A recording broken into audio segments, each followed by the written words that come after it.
고린도전서 12장. 형제들이여, 나는 여러분이 성령의 은사들에 대해 모르는 것을 원치 않습니다. 여러분이 잘 알듯이 여러분이 이방 사람이었을 때 여러분은 말 못하는 우상이 이끄는 대로 끌려다녔습니다. 그러므로 나는 여러분에게 알려드립니다. 하나님의 영으로 말하는 사람은 아무도 예수는 저주받은 사람이다 라고 할 수 없고, 또 성령으로 말미암지 않고는 예수는 주이시다 라고 할 수 없습니다. 은사는 여러 가지이나 성령은 같습니다. 직분상 맡은 임무는 여러 가지이나 섬기는 주는 같습니다.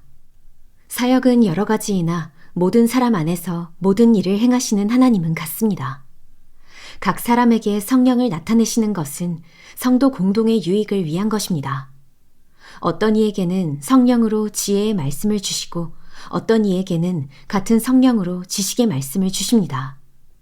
어떤 이에게는 같은 성령으로 믿음을, 어떤 이에게는 같은 성령으로 치유의 은사를, 어떤 이에게는 능력 행하는 은사를, 어떤 이에게는 예언하는 은사를, 어떤 이에게는 영을 분별하는 은사를, 어떤 이에게는 여러 가지 방언하는 은사를, 또 어떤 이에게는 방언 통역하는 은사를 주십니다. 그러나 이 모든 것을 행하시는 이는 한 분이신 같은 성령이시며 그분이 원하시는 대로 각 사람에게 은사를 나눠주시는 것입니다. 몸은 하나지만 많은 지체가 있고 또 몸에 지체가 많지만 모든 지체가 한 몸인 것처럼 그리스도께서도 이와 같으십니다. 우리는 유대 사람이든지 그리스 사람이든지 종이든지 자유인이든지 모두 한 성령으로 세례를 받아 한 몸이 됐고 모두 한 성령을 마시게 됐습니다. 몸은 한 지체가 아니라 많은 지체로 이루어져 있습니다. 만일 발이 나는 손이 아니니 몸에 속하지 않았다 라고 말한다 할지라도 발이 몸에 속하지 않은 것이 아닙니다. 또 귀가 말하기를 나는 눈이 아니니 몸에 속하지 않았다 라고 말한다 할지라도 귀가 몸에 속하지 않은 것이 아닙니다. 만일 몸 전체가 눈이라면 듣는 곳은 어디겠습니까? 만일 몸 전체가 듣는 곳이라면 냄새 맡는 곳은 어디겠습니까? 그러나 하나님께서는 이제 지체들을 각각 그분이 원하시는 대로 몸에 두셨습니다. 만일 모든 것이 한 지체로 돼 있다면 몸은 어디에 있겠습니까? 이제 지체는 많으나 몸은 하나입니다. 그러므로 눈이 손에게 나는 내가 필요 없다 라고 말하거나 머리가 발에게 나는 내가 필요 없다 라고 말할 수 없습니다.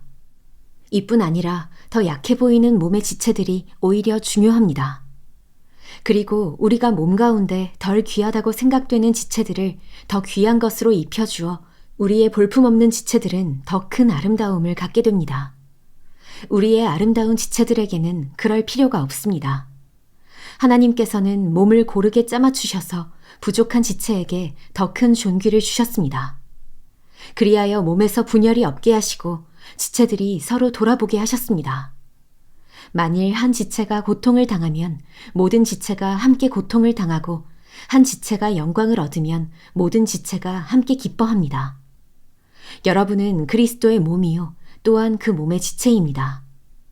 하나님께서는 교회에 몇 가지 은사를 주셨으니 첫째는 사도들이요, 둘째는 예언자들이요, 셋째는 교사들이요, 그 다음은 능력을 행하는 사람들이요, 그 다음은 병 고치는 은사를 받은 사람들이요, 돕는 일을 하는 사람들이요, 다스리는 일을 하는 사람들이요, 각종 방언을 하는 사람들입니다. 모두가 다 사도들이겠습니까? 모두가 다 예언자들이겠습니까? 모두가 다 교사들이겠습니까? 모두가 다 능력을 행하는 사람들이겠습니까? 모두가 다 병 고치는 은사들을 가졌겠습니까? 모두가 다 방언들을 말하겠습니까? 모두가 다 통역을 하겠습니까? 그러나 더 큰 은사들을 간절히 구하십시오. 이제 내가 여러분에게 가장 좋은 길을 보여드리겠습니다. 고린도전서 13장. 내가 만일 사람의 언어와 천사들의 말을 한다 할지라도 내게 사랑이 없으면 울리는 징이나 소리나는 꽹과리와 같을 뿐입니다. 내가 만일 예언하는 은사를 가지고 있고 모든 비밀과 모든 지식을 알고 또 산을 옮길 만한 믿음을 가지고 있다 할지라도 내게 사랑이 없으면 나는 아무것도 아닙니다. 내가 만일 내가 가진 모든 것으로 남을 돕고 또 내 몸을 불사르게 내줄지라도 내게 사랑이 없으면 나는 아무 소용이 없습니다. 사랑은 오래 참고 친절하며, 사랑은 시기하지 않으며, 자랑하지 않으며, 교만하지 않으며, 무례하지 않으며, 자기 유익을 구하지 않으며, 성내지 않으며, 원한을 품지 않으며, 불의를 기뻐하지 않으며, 진리와 함께 기뻐하고, 모든 것을 덮어주고, 모든 것을 믿으며, 모든 것을 바라고, 모든 것을 견딥니다. 사랑은 결코 없어지지 않습니다. 그러나 예언도 사라지고, 방언도 그치고, 지식도 사라질 것입니다. 우리는 부분적으로 알고 부분적으로 예언합니다. 그러나 완전한 것이 올 때는 부분적인 것은 사라지게 될 것입니다. 내가 어린아이였을 때는 어린아이같이 말하고 어린아이같이 이해하고 어린아이같이 생각했습니다. 그러나 어른이 돼서는 어린아이의 일들을 버렸습니다. 지금은 우리가 거울에 비추어 보듯 희미하게 보지만 그때에는 얼굴과 얼굴을 맞대어 볼 것입니다. 지금은 내가 부분적으로 알지만 그때는 주께서 나를 아신 것 같이 내가 온전히 알게 될 것입니다. 그러므로 믿음, 소망, 사랑 이 세 가지는 언제까지나 남아있을 것인데 이 가운데 가장 위대한 것은 사랑입니다. 고린도전서 14장 사랑을 추구하십시오. 신령한 것들을 열심히 구하되 특히 예언하기를 간절히 구하십시오. 방언을 말하는 사람은 사람들에게 말하는 것이 아니라 하나님께 말하는 것입니다. 아무도 이것을 알아들을 수 없습니다. 이는 그가 영으로 비밀을 말하는 것이기 때문입니다. 그러나 예언하는 사람은 사람들을 세워주고 격려와 위로의 말을 합니다. 방언하는 사람은 자신에게 도움이 됩니다. 그러나 예언하는 사람은 교회를 이롭게 합니다.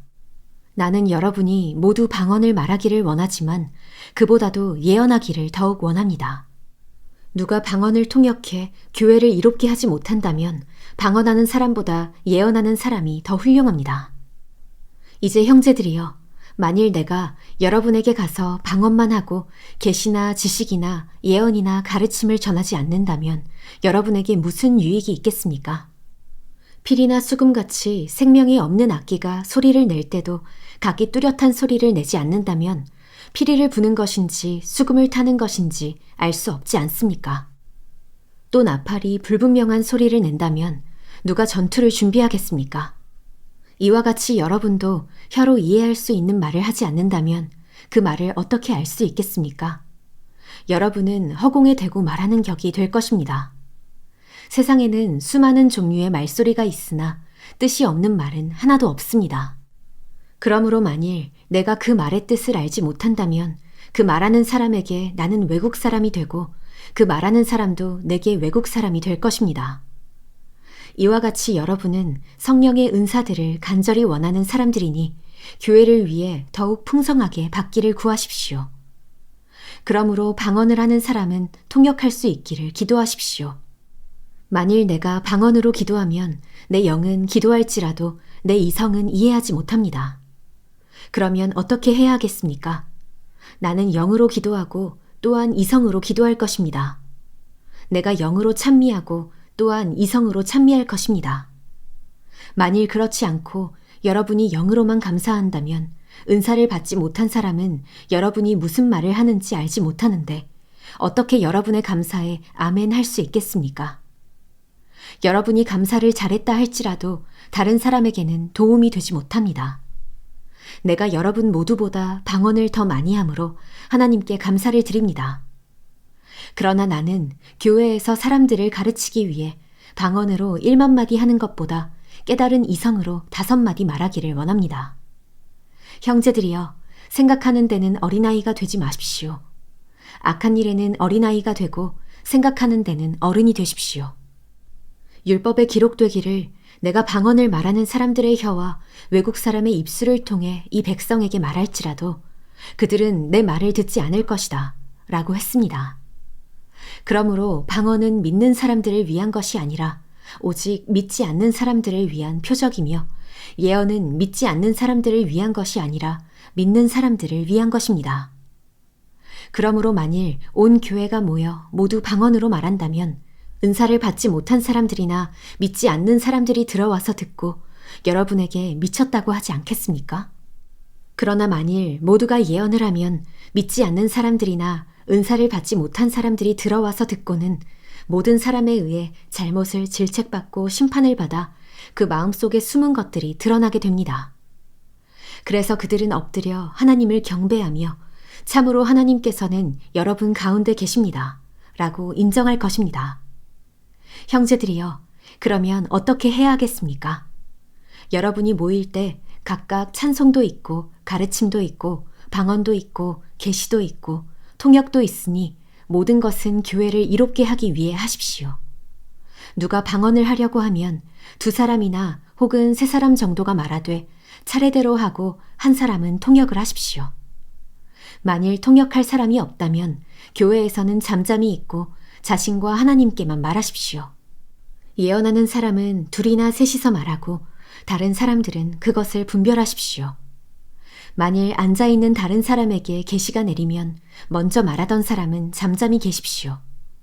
그러면 모든 사람이 한 사람씩 차례로 예언을 할 수 있어 모두가 다 배우고 모두가 다 격려를 받게 될 것입니다. 예언하는 사람들의 영은 예언하는 사람들에 의해 통제를 받습니다. 하나님은 무질서의 하나님이 아니라 평화의 하나님이십니다. 성도들의 모든 교회에서 그렇게 하고 있듯이 여자들은 교회에서 잠잠히 계십시오. 여자들에게는 말하는 것이 허락돼 있지 않으니 율법에서도 말하는 것과 같이 여자들은 복종하십시오. 만일 무엇을 알기를 원한다면 집에서 남편에게 물어보십시오. 여자가 교회에서 말하는 것은 부끄러운 일이기 때문입니다. 하나님의 말씀이 여러분에게서 나왔습니까? 또는 여러분에게만 임했습니까? 만일 누구든지 자신을 예언자나 신령한 사람으로 생각한다면 그는 내가 여러분에게 쓰는 것이 주의 명령임을 아십시오. 만일 누구든지 이것을 인정하지 않으면 그도 인정을 받지 못할 것입니다. 그러므로 내 형제들이여, 예언을 간절히 구하며 방언으로 말하는 것을 막지 마십시오. 모든 일을 적절하게 하고 또 질서 있게 하십시오.